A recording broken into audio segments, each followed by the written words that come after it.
Welcome back to 3 News at 5. You're about to see one of the more interesting visual aids in the history of television news.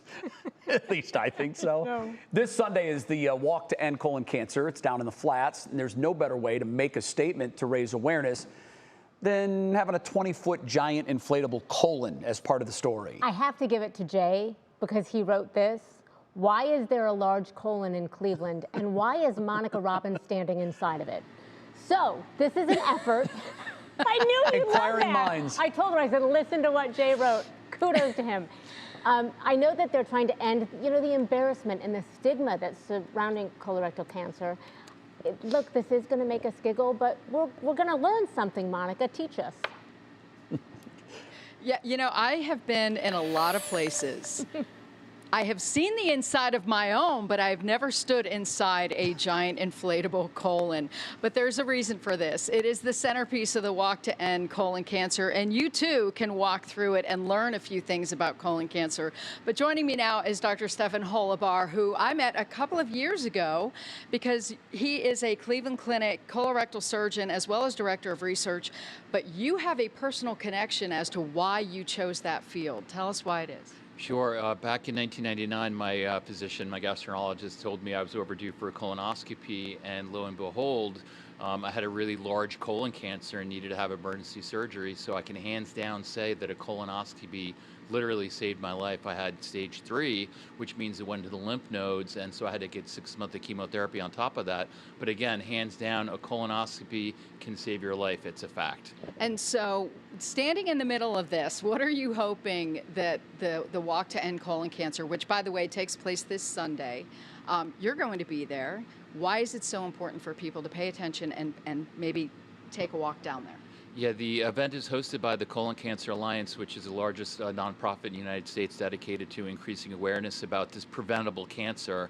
And that's really the important part about this, is that if you get a colonoscopy at age 45, you can actually your doctor can remove a polyp, which is precancerous, and actually prevent you from getting colon cancer, which is why it's one of the best tests that, I'm fond of saying, give yourself a birthday present for your 45th birthday, book your colonoscopy. And the money raised going to research?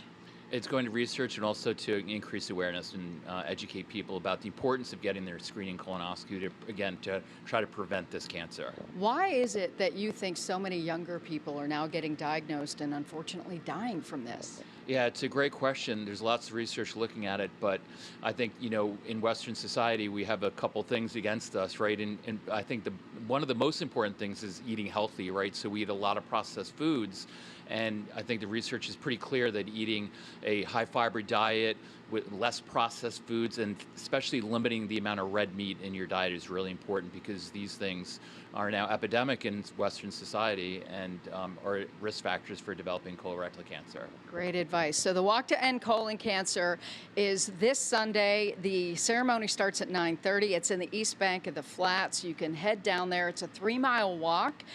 It's all paved, so you can go down there, but it is hilly. I'll let you know that. But the actual walk starts at 10, but there's still time to register. I put links on WKYC.com.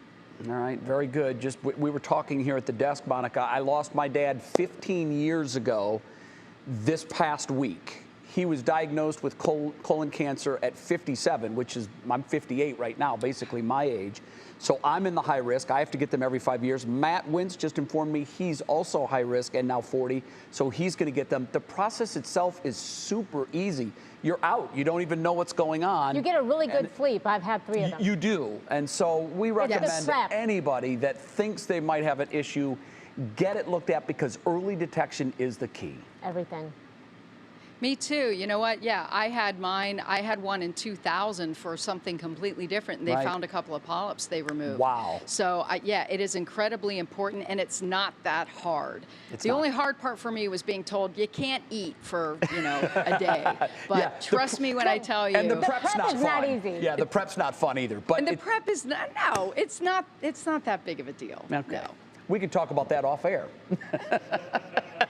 We sure can. Absolutely. Yeah. Monica, but you need to come down here and walk through the colon. I plan to before I leave today. Monica, thanks. Thanks, Mon.